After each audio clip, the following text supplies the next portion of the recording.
Bass Pro Shop's one source. Brought to you by Global Outfitters Outdoor University.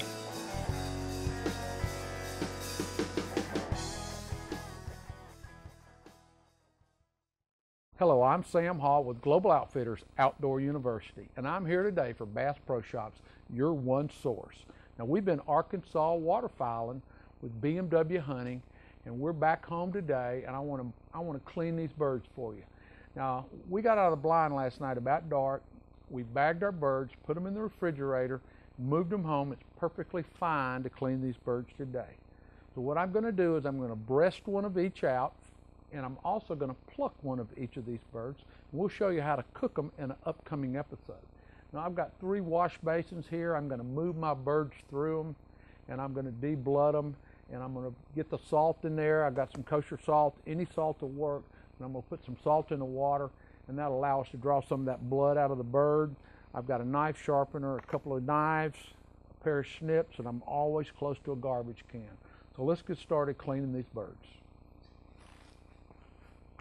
First one I'm going to do is a mallard, and I'm going to start plucking this bird. Okay, now that I got my bird most of the way plucked, you notice I didn't pluck the wings, the head, and I did get down on the feet. Now I'm going to be able to take my knife and my scissors and my clips, and I'm going to clip the wings off this bird and the legs and the head, and then we'll get some of these feathers and make sure we take care of them before we put this in the wash.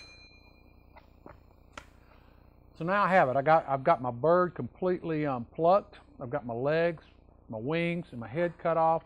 Now I'm going to grab a lighter. You can do this with a match, a little acetylene torch, whatever you want to use with fire, but I'm going to burn some of these pin feathers off and some of these lint feathers off. Another thing you can do, if I had a lot of birds, I would have done this with a paraffin wax solution. I'd have taken about 1 pound of paraffin wax and I put it in a very large Dutch oven, the largest one I have, and then I'd dip my birds in it once the water was boiling, and I'd pull them out, and when the wax dries, I could pull the hair off much easier. So that's one way, but just for a few birds, I don't go through that worry. I'm perfectly fine with this, and now I'm ready to take the guts out of this bird.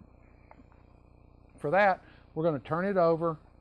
We're going to make a cut from the very back of the bird up to the breastplate.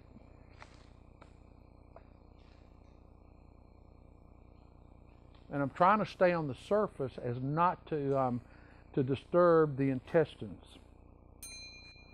Simply opened up my hole, and I'm going to reach in. It doesn't get very much. It doesn't get easy. I'm gonna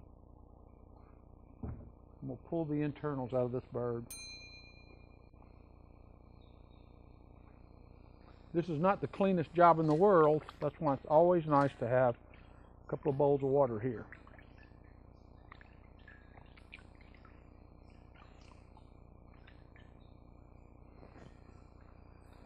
So I have a nice mallard.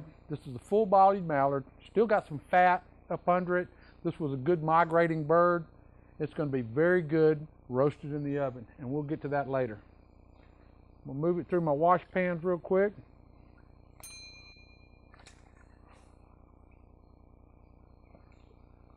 I'm going to let it soak there a minute.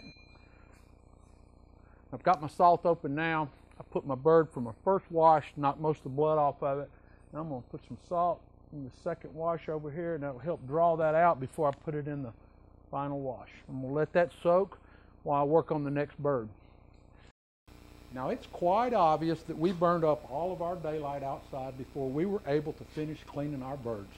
So I brought them inside, cleaned them up a little bit in the sink, and wanted to show you exactly how they came out. We have our plucked goose here, speckled belly, and our plucked mallard, greenhead here. We have the breast from the speckled belly here and the breast from the mallard. I've cut off one of the tenderloins to give you an example. These come off the bottom side of the breast on the mallard. We have the legs and thighs for the goose here and the legs and thighs for the mallard here. And I kept the internal organs, which we call giblets, to go in our recipe. As a matter of fact, the next time you see these birds, they'll be going into my oven with a fine recipe, and I hope to be sharing it with you. So for Global Outfitters Outdoor University and Bass Pro Shops, your one source, I'm Sam Hall, and we'll see you next time.